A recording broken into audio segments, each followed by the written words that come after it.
I want to thank everyone from joining all over the country for another edition of Public Leadership Institute's online policy leadership sessions. We're going to be talking about advancing sex education at the state and local level. We've got some experts who will be joining us and taking us through some case studies and best practices and outlining models that community leaders, policy leaders, school board members, advocates can be advancing at the state and the local level. So thank you, everyone, for being with us today.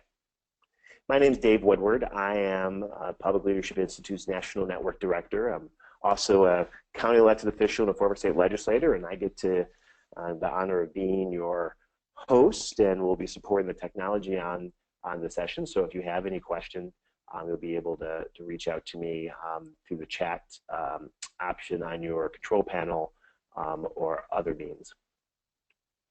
I want to just give, for folks who might be joining us for the first time, a little bit of background information of public leadership of what the Public Leadership Institute is. We're a nonprofit, nonpartisan policy and leadership center that's really focused on trying to build public awareness around key issues that impact the quality of life, advance equity, justice, and to work with public leaders, elected officials, and advocates in a way to improve the economic and social conditions for all Americans. And to that end, you can get more information at www.publicleadership.org. There you're going to find a host of publications that we make available on our website. If you would like hard copies of them, I mean, in this digital age, some people like to have a book in their hand. You can always reach out to us and be happy to make copies of these publications available. A host of information, a host of resources to help leaders who share this ability, I mean, the belief that we should be actively working to improve the economic and social conditions for everyone. Ideas on how to do that captured on our website that you can put into practice. Just want to bring your attention to some options on your control panel. I really want to, we love these sessions to solicit questions, ideas, thoughts, and to make this as engaging and valuable an experience as possible for everyone who's joining. To that end, you can join the conversation. We'll have ample time for questions and comments through the presentation. If you have audio capability where you're joining us, you can click on the hand icon on the control panel, and I'll put you in the queue, and then when we pause for questions, we'll unmute you and you can ask your question live. If it's easier to type questions in the question bar because you're in a place you can't maybe talk, or you don't have audio capability, type question in the question bar and I will call on them at a time appropriate. And then you can always email me at dwoodward@publicleadershipinstitute.org if you're having other issues, or that might be a little bit of a delay, but you have a question after the presentation. I'll make sure you get it to our panelists today to share with them, and they can help get an answer back to those questions. So today's topic is advancing sex education at the state and local level. Like we said, and probably ever important in these times, as we said, some significant changes around the country take place in a matter of weeks. I want to introduce our panelists today. I got that name wrong here. 1 second. Apologize for that, Abby. Sorry. Abbey Marr is the State Policy Analyst at Advocates for Youth. She works to advance state reproductive and sexual health policy, focusing on the ability of young people to access and consent to a full range of reproductive health services. She joined Advocates prior to her role as the If, When, How Law and Policy Fellow. She's a graduate of George Washington University with a degree in political science and women's studies, and is a 2014 graduate of Harvard Law School. Between college and law school, Abbey worked for the Department of Justice, Civil Rights Division and Educational Opportunity Section. During law school, Abbey worked with the ACLU, the National Domestic Workers Alliance, and Legal Voice. She's campaigned for and developed and helped teach Harvard's reproductive justice course. And she spent her third year in Berkeley Law assisting the drafting of cases on reproductive rights and health, the first case book of its kind. Outside of work, Abbey is a case manager and volunteer mentor for DC Abortion Fund, and she previously sat on the If, When, How board of directors. So Abbey, thank you very much for being with us today. Yeah, I'm really excited. Great. And Scarlett Jimenez, Scarlett, did I pronounce that right? Jimenez. Fantastic, thank you. We're really fortunate to have Scarlett, who's a senior at the University of Denver and a 2013 is a Bachelor Scholar? Bachelor Scholar, yeah, difficult name. Fantastic. We're going to get through this. She'll graduate June of this year with a triple major in political science, public policy, and French. And you think that she wasn't just busy with school. She's been involved in, a lot of this work. She's passionate about working in the nonprofit sector, specifically in the areas of education and public health. She served an advocate for Youth Colorado Cultural Advocacy and Mobilization Initiative Council for 3 years, helping pass a comprehensive sex education law in Colorado in 2013. As a first-generation college student and daughter of immigrants, Scarlett's passion for social justice is driven by her own experiences with inequality and discrimination. She's an active member of her community at Denver University and beyond, having previously worked with organizations such as Colorado Youth Matter, Hickenlooper for Colorado, the National Hispanic Caucus of State Legislators, the Biennial of the Americas, and Mission Spark. In her free time, she loves to travel, read, learn new languages, and spend time with her family. I don't know how much free time you have, Scarlett. Triple major, wow. Overachiever. Yeah, a little bit. I mean, thank you also for being with us today. Yeah, I'm excited to be here. I mean, again, the topic today, advancing sex education at the state and local level. Abbey, I'm going to hand things over to you. Great. Thanks so much. So let me just get this slideshow started. So I will start us off today. Does it look good? It looks great. Great. And then Scarlett, feel free to hop in whenever to add, and then also we'll she'll dive in a little bit deeper into what happened in Colorado and what lessons we can learn there. So just to begin and introduce you to Advocates for Youth. Again, I'm the state policy analyst there. I'm also a former youth activist myself with Advocates for Youth, going back about 8 or so years. It's the only organization that works both in the U.S. and abroad, focused on adolescent reproductive and sexual health. And we, for decades, have worked both on sex education as well as more largely access for young people to sexual health services. And when we say young people or adolescents, we focus on ages 14 to 25. Our work these days focuses on policy as well as organizing and partnering with young people themselves, and then also communications. And the core of our policy work really is sex education, both, at the local and state level, the federal level, and even the international level. There is a whole other side of our office that actually works on the development of curriculum and implementation of sex education. And then I and our policy team really focus on obviously putting policies in place. So we have been doing this work for a while and have learned a lot of lessons that we are excited to share. Most relevant in our work to today's topic is our Cultural Advocacy Mobilization Initiative, which is a little bit of a mouthful, but basically it's our project that it's been around, I believe, for almost a decade, with the goal of changing both our cultural approach to sexual health for young people and at the same time implementing science-based comprehensive policies specifically at the state and local level.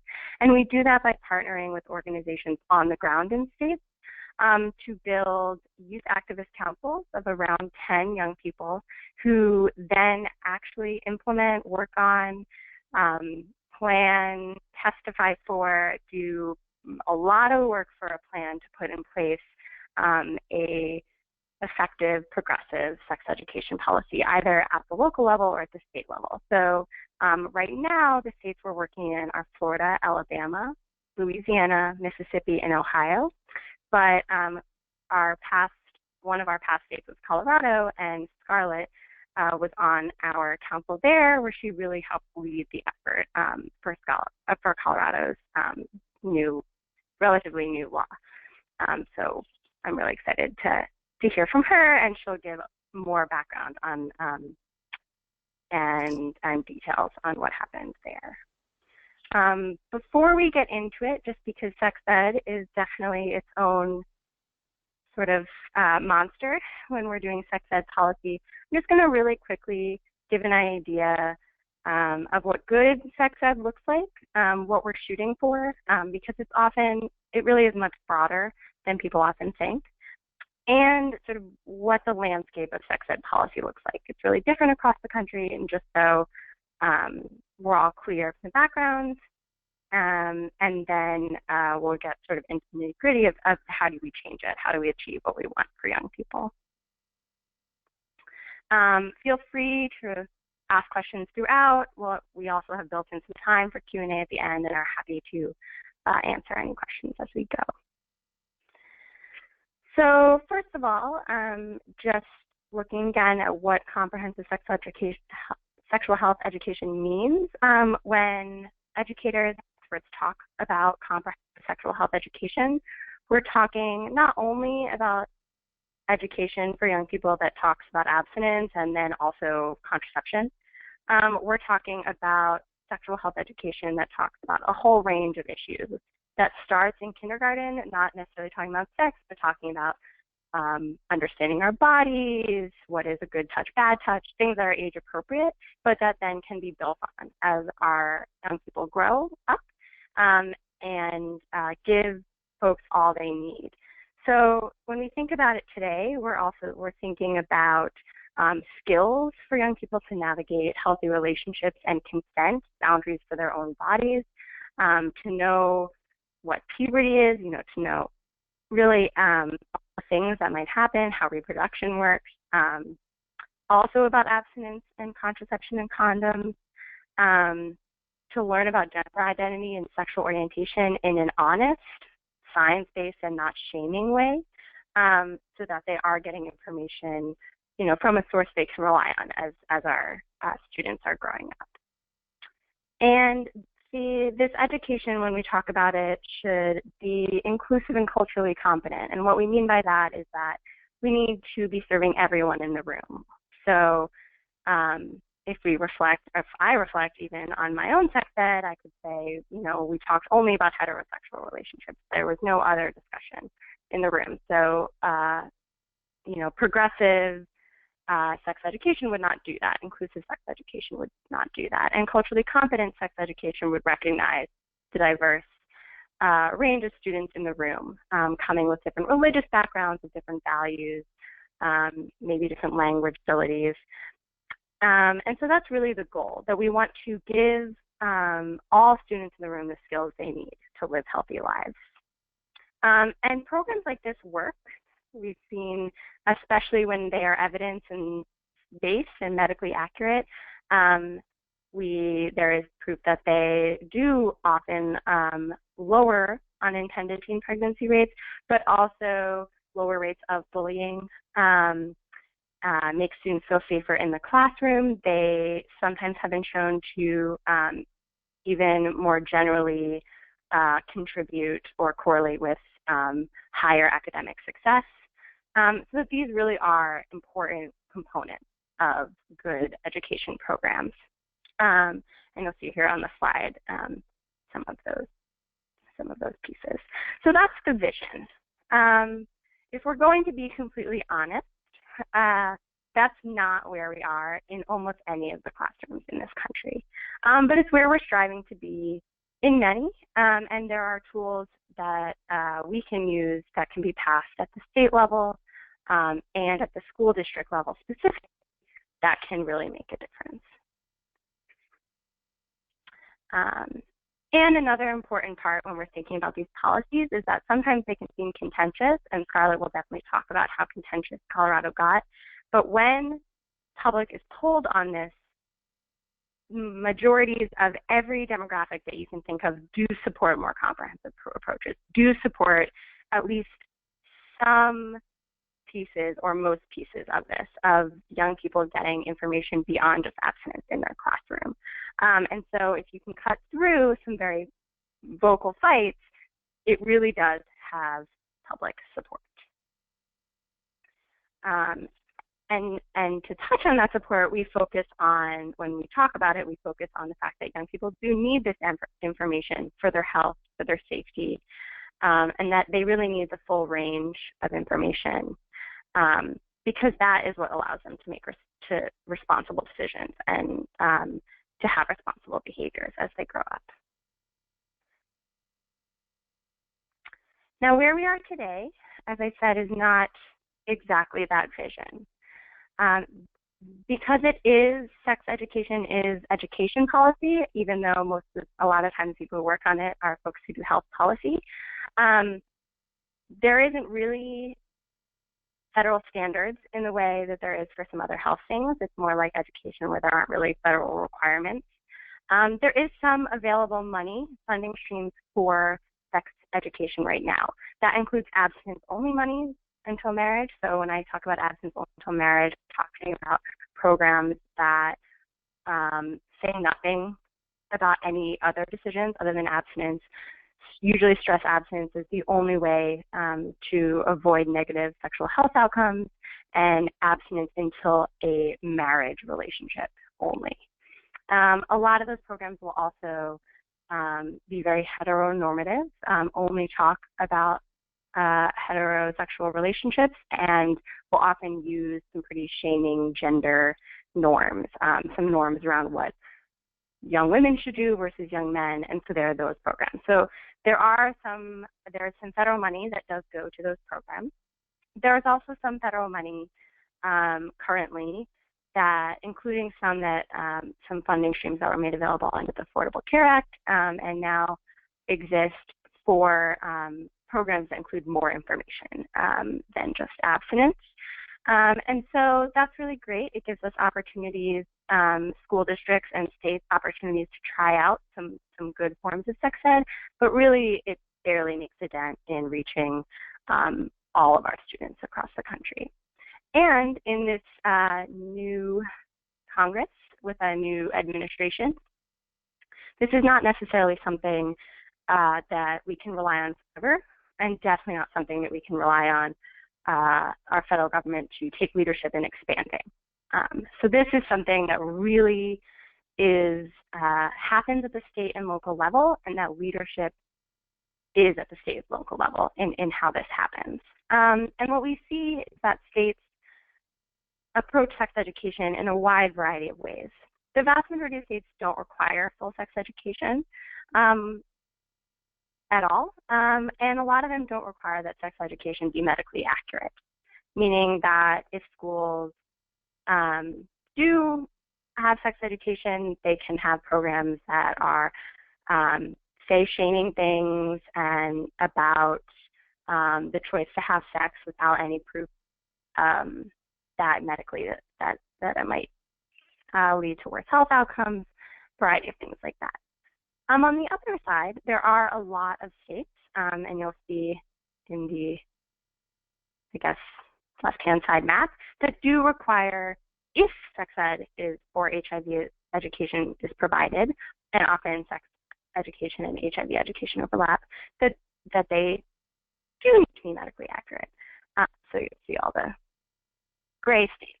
And that's an important piece. So even if a state doesn't go all the way to making sex education required, just standing up for the science base and medical accuracy of sex education in schools is a way to go. And so that's sort of where we are now. The trends on this, they're unlike some other similar issues. There haven't been a ton of movement, no waves of bills in the last couple of years. So we have seen a couple different trends. There has been a lot of good focus on what it means to bring some of these education programs focused on consent and healthy relationships into the classroom, and adding that into requirements for schools at the state level, which is great. There also have been some looking at making sure that what is taught in the classroom is inclusive of LGBT students, which is also great, and making schools more safe and supportive. These are really great steps that states have thought about taking. They have had differing success in being passed, and they are good pieces. They do not substitute for getting a holistic range of information in the classroom.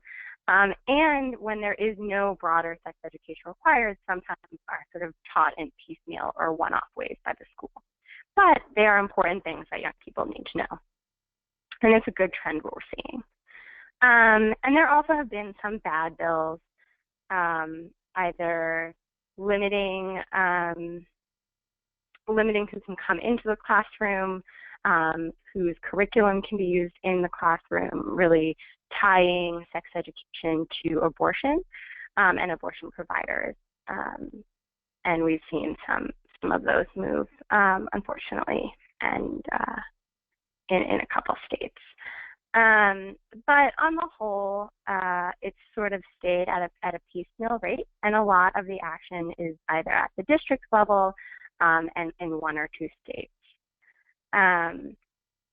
So the big successes recently were in Colorado, which Scarlett will talk about. California also recently passed a Healthy Youth Act, which is broadly talks about what comprehensive sex education is in California, and requires school districts to teach it. And so that is sort of the progressive vision of what success looks like. But success in other states can also happen. So in Mississippi, our CAMI, Cultural Advocacy Mobilization Initiative, our CAMI Council down there has been part of the effort working to expand the ability for school districts to not only teach abstinence-only education, but also to include some other information, maybe not fully comprehensive sex ed, but to be allowed to include some other information. So there is incremental change that can be made by progressives in states that may look pretty red.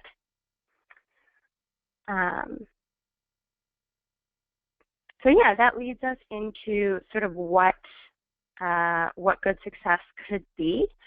You'll see in your handouts, if you do choose to download them, or I'm also happy to send them to you, that we have a fact sheet on sex education that covers and goes more in depth on what comprehensive sex education is, the data to show what has been proven to work, and the support behind it. You will also see what's called our Model Comprehensive Sex Ed legislation. That is something that was recently updated and just completed this fall between Advocates for Youth, Planned Parenthood, SECUS, the Sexuality Information and Education Council of the U.S., and the ACLU. So some of the big players in the sex education world came together and updated what we would want to see at a state level. So it is pretty wide-ranging, going through what every sort of laying out what comprehensive education requirements could look like at the state level. They go into making sure that things are culturally competent and explaining it, talking about all the things that need to be taught at the different age levels, but at the appropriate level for the state to direct for school districts. And there is some language in there also that could be adapted and should be adapted to each state around implementation by your departments of health and education in both monitoring, providing tools for school districts as they figure out what this means for their classroom and for their teachers. So we encourage you to take a look at that. If you do are interested in learning more about it or what this could look like in your state, you can get in touch with us, and my information is at the end. We also encourage folks to think about repealing or updating bad language. So in some states, I want to say 7 states, for example, currently have language, and Alabama is one of them. I'm going to call them out because I know them, that have language in their law, on their books, that says that any discussion of sexual orientation, of non-heterosexual orientation in their schools must actually be homophobic, must say that like so-called lifestyle is not okay. That means that anytime teachers have to talk about it in the classroom, if they do at all, they have to talk about it in a negative light. That's really, really bad for our students, particularly our LGBTQ students in those schools. And so success in Alabama or in other states like this looks like striking that language or putting in more helpful language. It's not going all the way to include a full required comprehensive sex education program. And we're working with some folks, for example, in that state and in others to do things like that. So that's one example of updating bad language or repealing bad language. Updating bad language, that's less actually shaming or bad, but a lot of states have HIV laws, education laws passed sort of in the 80s and 90s that were really good and important steps in talking about HIV prevention in schools. So even if no other sex education is required, schools are often required to teach about preventing HIV. Now those laws have updated since the late 80s and 90s in some states, leaving the language maybe not consistent with what we know about HIV, how to treat it, and progress that we've made, leaving language in that isn't really inclusive of everyone in the classroom. So another approach is to look at those laws. Those are some things states can think about. Now, states can't be alone in doing this because it is school-related. It is also really, really important, the role that schools have in this. District-level policies can make a world of difference, and especially in places with large school districts, like, for example, Florida, where they have some school districts that have hundreds of thousands of students in them. They can make a huge difference at the state board level, or at the school board level, just in terms of sheer numbers. And even smaller or other districts have an important role to play in this. How far districts can go depends on your state. So some states don't require anything. Other states, like I mentioned about Mississippi, require that schools not teach more than an abstinence-centered curriculum. Some states allow schools to choose, and some states require. So the district will have to look at what their specific state requires and really look at what's going to work for your district and how you can effectively implement that policy. So what would teacher training look like? Who would be teaching it? What curriculums would you choose that are out there?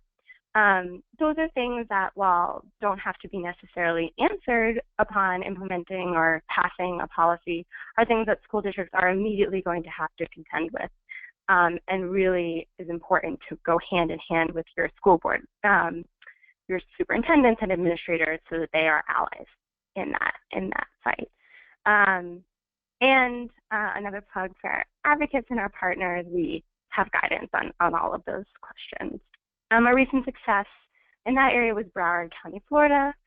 It's in one of the top 10, if not top 5 in population-sized school districts in the country. Recently passed a sex education policy that is pretty comprehensive, and are now working to implement it. And some important people in that fight were another of our CAMI councils, working at the school board level through meetings and identifying their champions at the school board to really put in place a policy that works for their district, and have found some success there. So I am going to pause. I will say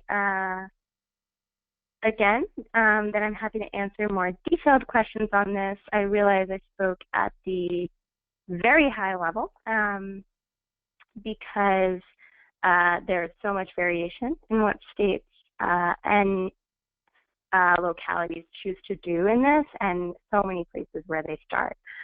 I'll turn it over to Scarlett to talk about what they decided to do in Colorado and how they did it, so you can get a concrete idea of what pushing for comprehensive sex education looks like at the state level, and a little bit about some local fights as well. And just stress again that that comprehensive sex education is our vision and our goal, but anything towards that end is a really, really important change for the students in our classrooms across the country, and that it really is an area of policy where localities and where states must take the lead in order to make sure that our young people have the information they need to make healthy, responsible decisions and build healthy lives. So Scarlett, I'm going to turn it over to you so you can talk to us a bit about Colorado. Sure, thank you, Abby. So as Abby kind of mentioned, I worked on Colorado's CAMI group for 3 years, and a big part of the work that we did was to pass HB 1081, which was the Comprehensive Human Sexuality K-12 Education Act, and included in the handouts for the presentation, there's a little fact sheet about that, that law that we helped pass, and I'll talk a little bit about what that was and what we did, but then I'll also talk about the work that the CAMI Council did at the district level in each of our respective school districts. But so HB 1081 was a law that helped update a sex education law that was already in place in Colorado. So Colorado is one of those states that has a if-then law, so it does not require school districts to talk about sex education, but it does say that if a school district chooses to teach sex education, it must comply with these guidelines. And so what the law that we helped pass, which was HB 1081, helped update those definitions and those standards so that if a school district chooses to teach, this is what they have to follow. And these included definitions for terms like what does it mean to be age appropriate, what is comprehensive human sexuality education, what does it mean to be culturally sensitive, evidence-based, and things like that. It also made school programs, the school sex education programs, an opt-out program rather than an opt-in, so that students or parents who didn't want their students participating would have to opt out rather than the other way around. That would help with participation rates. And then finally, there was also a cash fund or grant program type cash fund pool that was established through those definitions, and there's more about that in the handout and a few other things if you're interested. But so what the Colorado CAMI campaign did to kind of help move that effort as well as individual efforts, we were a council of about 10 young people from across the state, and each of us kind of worked on individual projects that focused on coalition building in our areas. So I'm from Aurora, Colorado, which is a suburb of Denver, but has and so I think the youth from these the youth that were recruited were also kind of targeted in specific areas that had high rates of teen pregnancy, high dropout rates, high rates of STIs and things like that in the counties that we were located. And so we worked on coalition building within our schools, with other young people, with teachers, with adults and parents, so that we could build a database of people to reach out to with action alerts when we were hosting events to educate people a little bit further, or to go and testify, whether for at the state level for HB 1081 or at the district level when school boards were having meetings and deciding on policies and things like that. So that was happening in each of the communities that all 10 of us were in across the state. So about, I think there might have been a little bit of overlap, so maybe 5 or 6 different school districts. But then we also came together as a council, the 10 of us, and helped plan kind of actions at the state level where we could utilize these different coalitions we were building. And one of the ways we did that was through a Youth Action Day, which the organization that we work for here in Colorado that Advocates for Youth partnered with is called Colorado Youth Matter, and they've been hosting a Youth Action Day for a number of years now. I want to say between 8 and 10. Where we bring between 100 and 200 young people for a lobby day at the state capitol related to bills or initiatives, or if there aren't any bills, to come and talk about the importance of sex education and things related to reproductive rights in the state every given year. So in 2013, we were really pushing for HB 1081, which was Representative Crisanta Duran ran. And so we were able to talk to her and a few of the other senators and representatives who sponsored the bill before our Youth Action Day and kind of hear from them more about the language of the bill and how young people could frame their visits, their lobby visits, in a way that would be effective. They shared with us the importance of sharing a personal story and connecting the issue to the young people that would be talking to their legislators. And then we also had a report that was recently produced by the Colorado Department of Public Health and Environment called the Call to Action Youth Sexual Health Plan. And they had a really long stakeholder engagement process that I actually got to be a part of also in conducting some focus groups with young people and parents and educators that really laid out the research and the support for comprehensive sex education. So we were also able to refer to that in our lobby visits. But the Youth Action Day was run entirely by our council. So it was 10 young people running the trainings for the rest of the young people, and then we all kind of walked with everyone through their lobby visits with their respective legislators.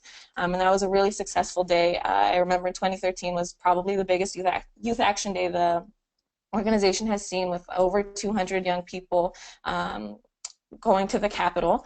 And then I want to say maybe a month or two after that happened, the bill was in committee. I want to say it was the House Health and Human Safety Committee, although it might have been the wording of the committee might be a little bit different.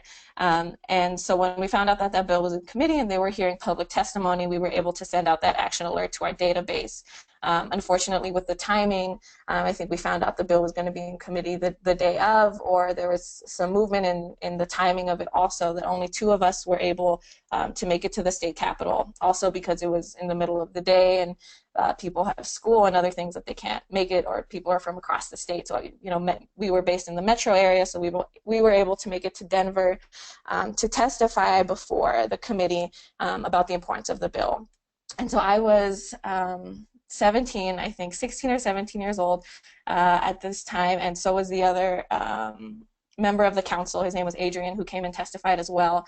And we just spoke to kind of our personal experience, our lack of sex education, seeing our friends suffer from sexual assault, seeing them worry about unplanned pregnancies and be in unhealthy relationships because of the lack of education, and how these things can get in the way of our education goals and our career goals, when you deal with these obstacles at such a young age.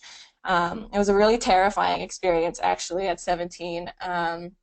And we were kind of warned going into it that there were definitely some legislators that opposed this bill on the committee. And so not only was it like being really nervous to share your personal story and things up there in front of the committee, then it was kind of going through the back and forth of tough questions and answers with certain committee members.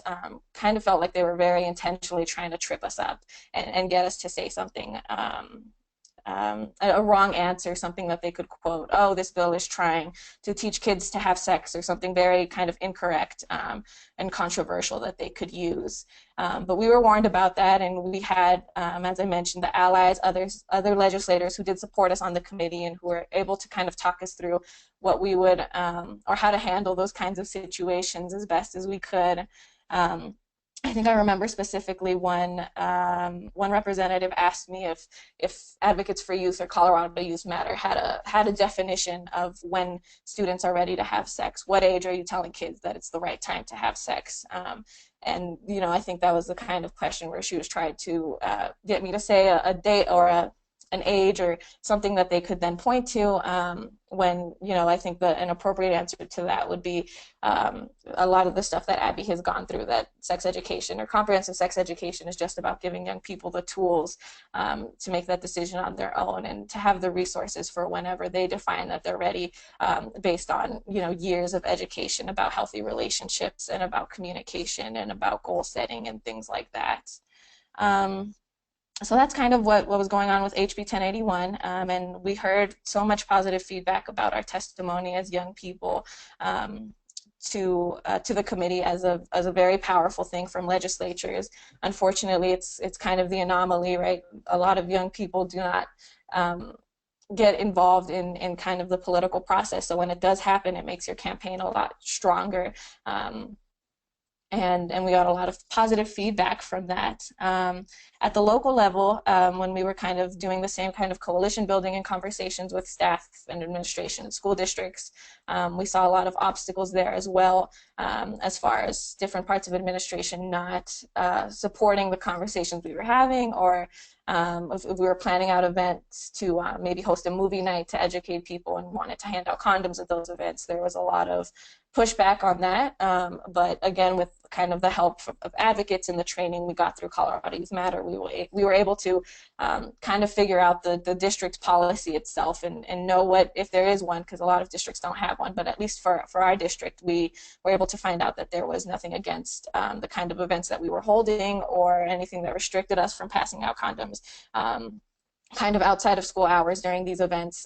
So even when security guards were eavesdropping on the conversation, their administration was coming in and kind of hovering over the one-on-one conversations we were having with people, we were able to be really confident knowing that we weren't breaking any policies. And I think that's, for the most part, what I wanted to share with you about what we did in Colorado and how it was successful. I'm happy to take any questions, and I just want to kind of lastly speak to the importance of engaging young people in the process. I think as our campaign shows young people can really have a lot of power and they can bring a lot of passion to mobilizing a campaign. And I think what Advocates for Youth does through CAMI is a really good example of that. At the end of the day, I think that the policies that we're trying to change and implement at state, local, and national levels these are the things that are going to affect young people. So it makes a lot of logical sense to hear from young people, to learn from them what they need and what they want, and then engage them in the process of getting that done in a way that is meaningful and in a way that gives young people a lot of agency, and where both parties of this youth-adult partnership are really feeling like the relationship is beneficial and that it's a really empowering experience for both parties. And I definitely think that's what we had in Colorado, and I was really grateful to be a part of it. And I think that's all I have. If you want to take over, Abby, or if there's more parts of the section, or if we want to open it up to questions.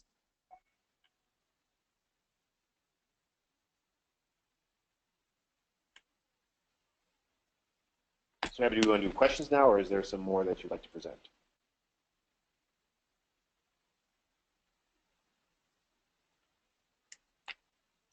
Second, just want to make sure that we didn't lose. Excuse me.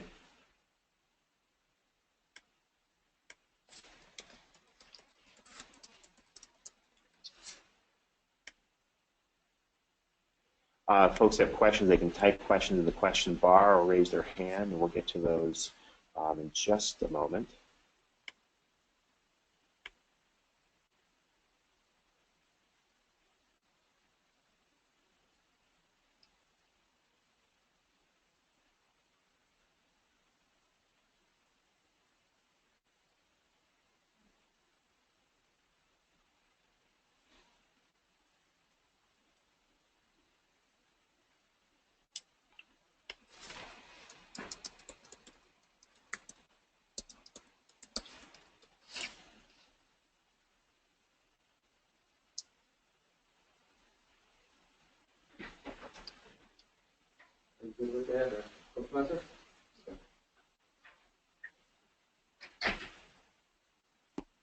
So as we wait for questions, I'd love to hear, this is Abbey, from Scarlett a little more about who their opposition was, just so we can see the kinds of opposition that often pop up, and I can also talk in other states what happens and how and who we can use to fight back against that. Sure. So yeah, I would say in terms of opposition, I think there was, I think specific, or the example that comes to mind is when we hosted our youth action day, our lobby day for young people. There are a lot of, or a few, I would say strong abstinence only until marriage type of groups in Colorado, in the kind of more conservative areas of the state, that were in direct opposition to the bill that we were working towards. And so those organizations were, working in the other direction, and lobbying their legislators to vote against the bill. And actually, on our Youth Action Day, we had an infiltration, if you want to call it that, of some of the young people who were recruited from this abstinence-only organization, who came into our lobby day, went through all of our training, acted like they were on board with everything up until the actual lobby visit with legislators, where they, in a few instances, kind of hijacked the meeting and went completely off what we had been talking about all day, and kind of presented their own agenda from some of these organizations. I think the specific one I'm thinking of is called Family First, and it's in Colorado Springs.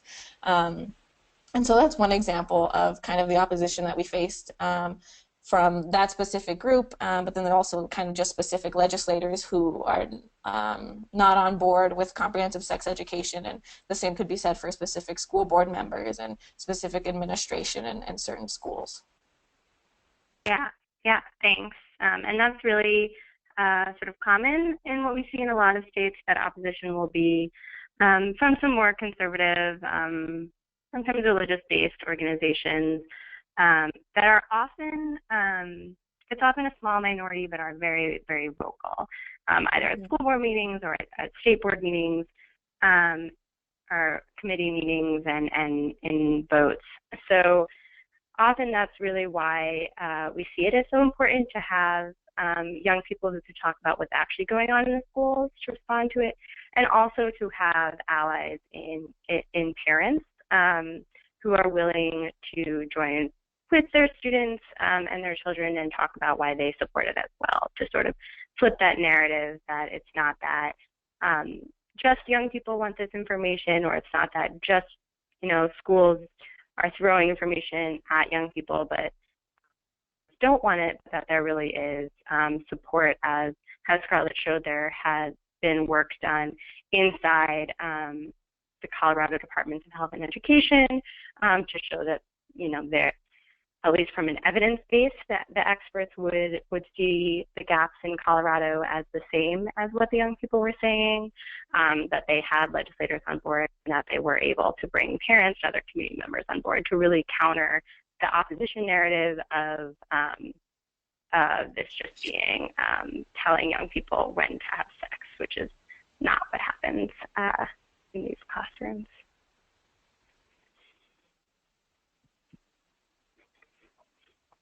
Great. Well, Abby, there are a few questions. Want to go to some questions? All right. Perfect. Sure. We have Lisa on. This was a question. You raised your hand. Lisa, are you there?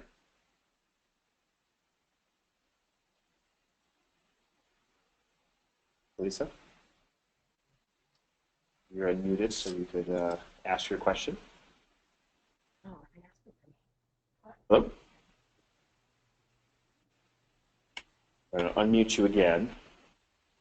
Put your hand down, and then if you have a question, you can feel free to just raise it again, and I'll get to you. I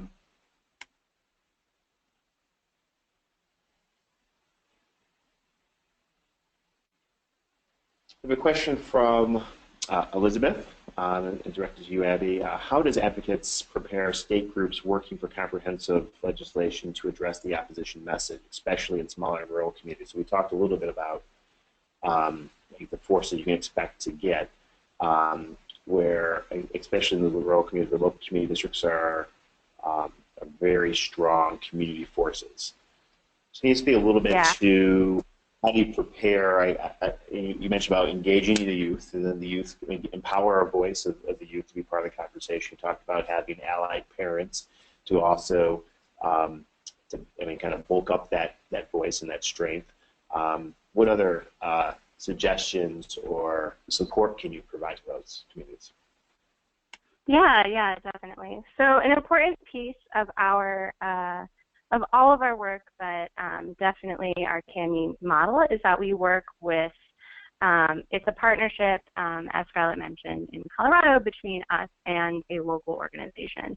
And we do that, and sometimes the advocates basically help train and fund and provide the resources we can, but really have the local organization be the ones that take the lead, that because we know that they both have the legitimacy in their own communities. They have lived there their whole lives. They developed their organizations there, and really have that message back, that they know how to lead. And so we found that that's really important in places where we work, particularly places like rural areas and in the Deep South, where there is sort of a distrust that we understand of outsiders coming in and saying, this is what you need to teach your young people. And therefore, an opposition message can be really, really powerful in those communities. So making sure that the messages are always led by our local organization and developed and designed by young people, and the organization does help alleviate some of that, because really then it's community members leading this fight.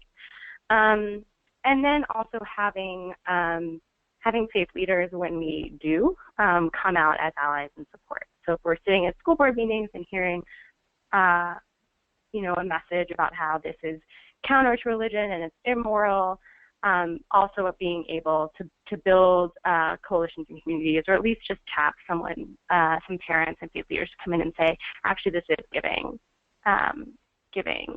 my child or our students the information they need to help guide them, and I do support this. And so just really being able to tap a couple different people in the community for that. And then the other message we use that works, in some places, and that we do have data to show that this is really what's based in evidence and what's shown to work at helping our young people make better decisions. That abstinence-only type messaging is really not shown to change behavior of young people in any sort of way. So not only is it shaming of young people and against sort of progressive values, if that's not going to work as an argument, that it's actually, not working to better health outcomes. And so those are two things we've had success in, and definitely adjusting and having, responses led by people in the community can be really the most powerful way to combat opposition messaging. And Scarlett, I don't know if you have any thoughts to add from parts of Colorado, and how you sort of push back on their opposition messages. You already talked about it a little. Yeah, not really. I think what you said kind of summarized it really well. Kind of that voice coming from the community and building coalitions from students, from young people, from parents, administrators. I know we actually had I don't know if it was official support from a church group, but some of our outreach was with the Catholic religious community near Aurora, who, we were able to have those conversations with and get on board with comprehensive sex education, even despite kind of that barrier you would think would be there. Great. I have a question from Tony that talks about, can you speak to any resistance where you might have allies on a school board or in a public body, but a hesitation to engage in this topic, knowing the predictable opposition forces that are going to come forward? So basically forcing the agenda, but it might not be the priority. And then being put in a position to have to confront those opposition forces?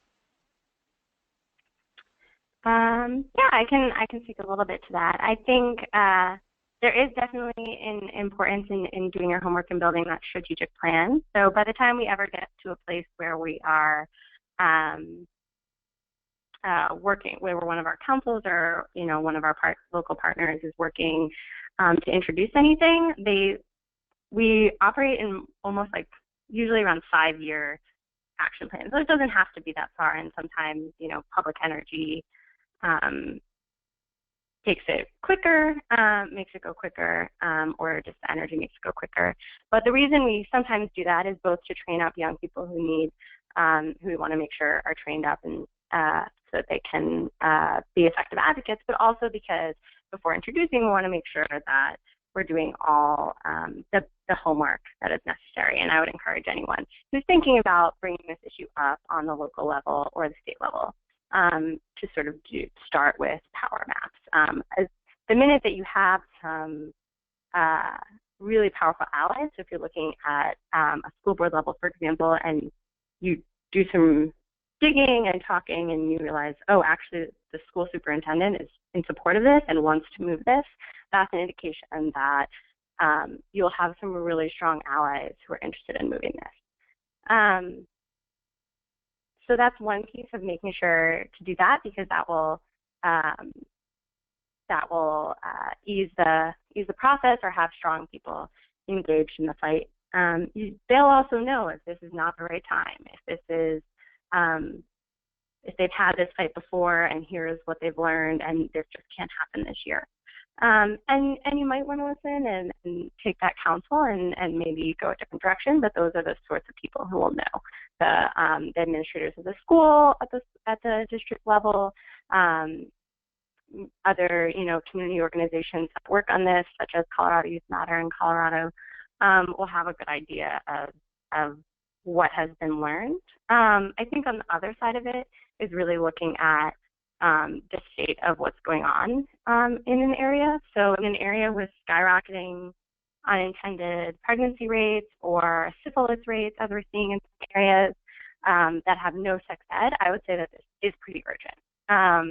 And if that's something that's going on in your area, that's something that is important, that affects our ability or our students' ability to graduate, to lead healthy lives. And so that fight might be worth having, even if it's going to be a hard one.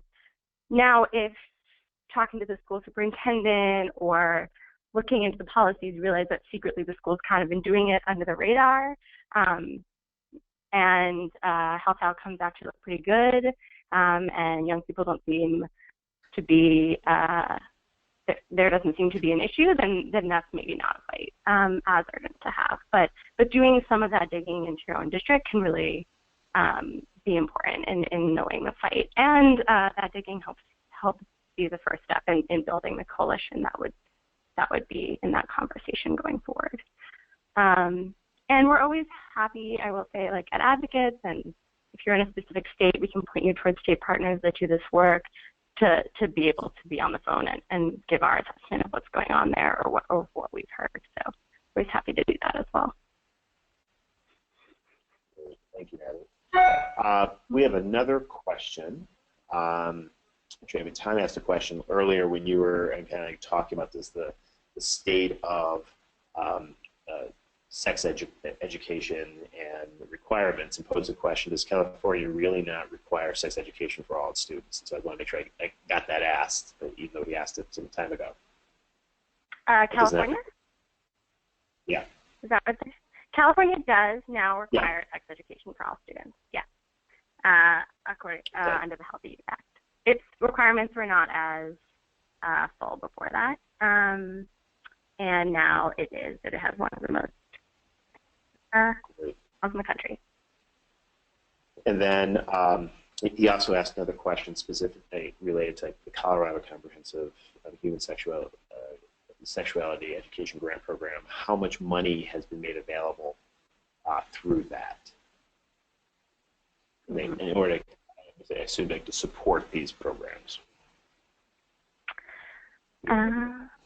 I am not 100% sure about that, but I know that I can dig around and get that answer back to whoever asked that question. If they want to provide an email or something, I'd be happy to reach out. If you have an email, we'll be able to get that information out. We have Yeah. another question from Okay. Heather. Heather in Michigan, and let me read the question that where she currently works at a local county health department and aids local schools in developing sexual health curriculum. And also part of a statewide adolescent sexual health organization.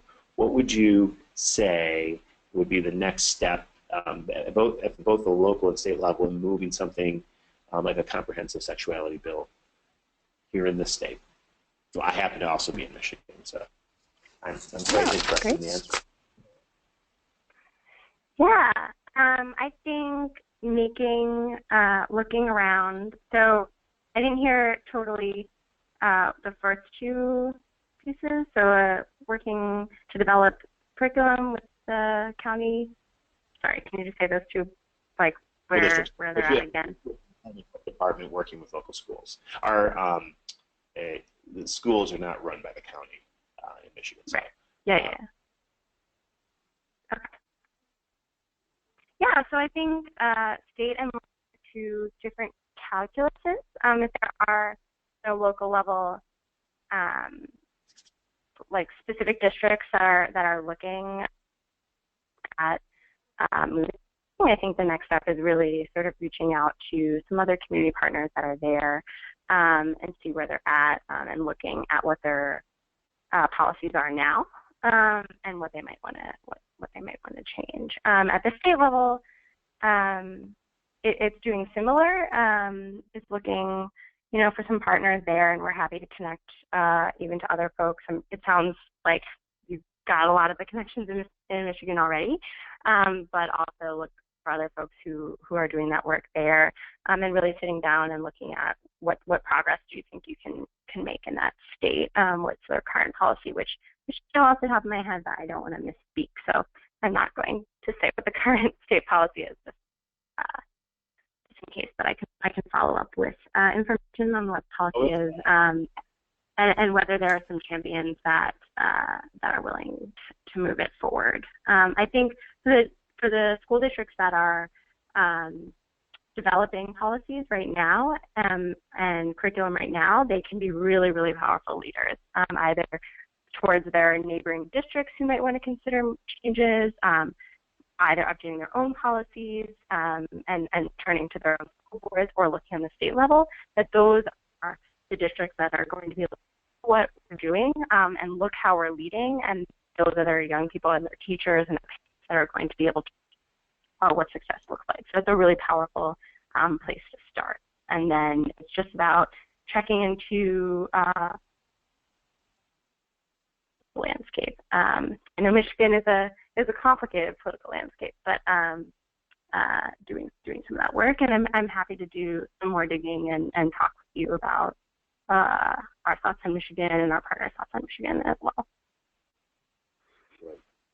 And you'll have Andrew, all these folks' information, so you can follow up with them and work back in the research. And on the screen, you should also see contact information for Abbey. So you should really encourage. I encourage you to reach out to her to pull that information. So another question, Elizabeth asked, can you speak to the lawsuits that might become part of movements for changing state policy on sex education, as referencing California? So and maybe you can look at it two ways. There's like that force action in some way or another, but maybe even forces that come out after as a kind of the next step to a law being passed. So maybe talk at both sides and how the courts play a role in making progress in the space. Oh, yeah, sure. This is an exciting question. I'm a lawyer, not always working in the law space, so I always like a lawyer question.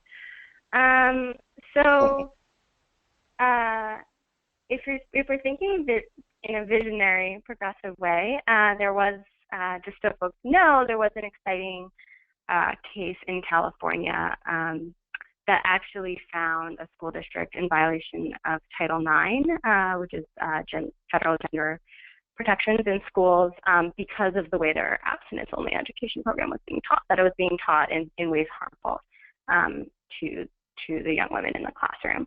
That's like a California court or a very liberal circuit court that did that, and so that's not something we see happening in other places, but it is something to flag that there is real harm to be shown, and that argument has been made in the courts from sex ed that doesn't that is abstinence only until marriage, that is based on a lot of those curriculums are pretty shaming and harmful and past harmful gender stereotypes.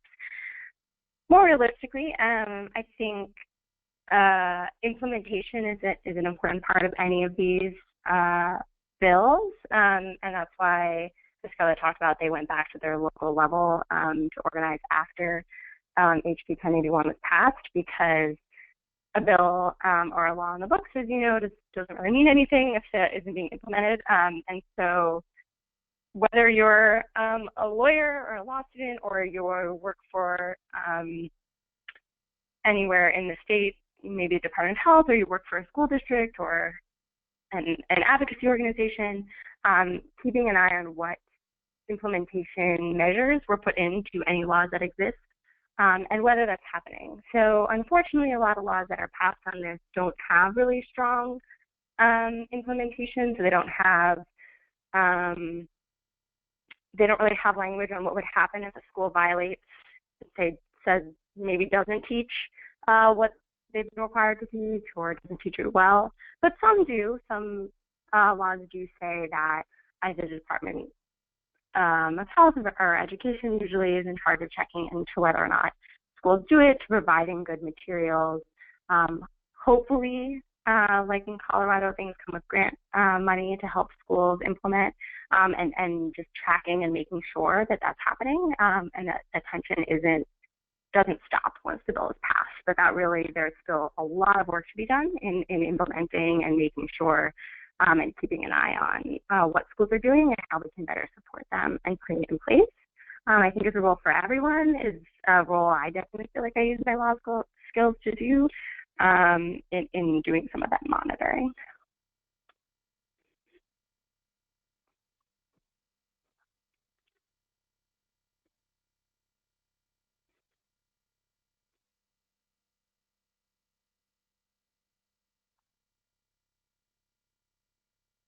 So yeah.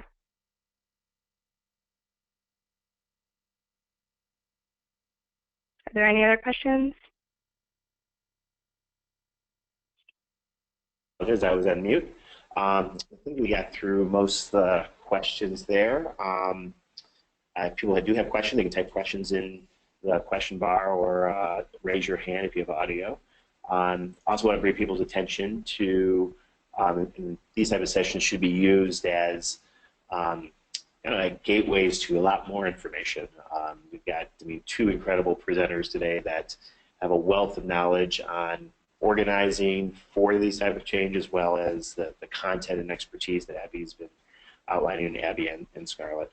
And I also want to make sure everyone realizes there are 3 handouts that are attached with information, policy, and information that can be a tool to help support local and state movement on these areas. So make sure you grab those before the presentation ends.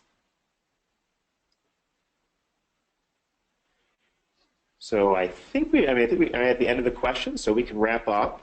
I don't know if you have any closing remarks, Abby or Scarlett, but I want to say thank you both for taking the time to be with us to talk about this topic. And I think just given the political dynamics not only in red state, blue state America, but around the country, and how appropriate and important making it this is one of those things that we can make a measured advance at a local level as well, to improve the health and safety, particularly of our youth. Yeah, definitely. I don't really have much more closing to say. I'll leave a lot of that, whatever Scarlett wants to say, but yeah, just to echo that this is really an area where local and state leadership is important at all times, and especially now when we're going to be fighting attacks on reproductive and sexual health on all fronts, and have been and will continue to be, that this is an area where it's important we stand up and with our young people, and an area where young people can really take the lead to make sure that they're getting what they need from us and from their schools. So we're really excited to work with anyone who wants to work with us on this, to give our thoughts or help or advice. Feel free to check the handouts, and always feel free to email me. I'm happy to talk. All right. So, Scarlett, any closing final remarks? Yeah, sure. I mean, I agree with what both of you said, and I want to thank you for bringing me in on this. It's always really energizing, I think, and exciting to hear that there are people out in the country excited to do this work at local and state levels. Like you mentioned, when kind of the national political landscape is feeling a little uncertain, this kind of thing definitely gives me a lot of hope and a lot of energy. So I just want to say thank you to you both, and then everyone who attended. Thanks. Great. Well, thank you. Thank you. I think you give us a lot of inspiration of what can be done when a small group of people get together to make change. So thank you for your leadership. Abby, thank you for all the work that you do. And everyone joining us today, thank you for taking part in this. I'll look forward every other week. We'll bring forth another policy topic to discuss. Look forward to joining you. And again, thank you all, and see you next time. Bye-bye, everyone. Great. Thanks so much.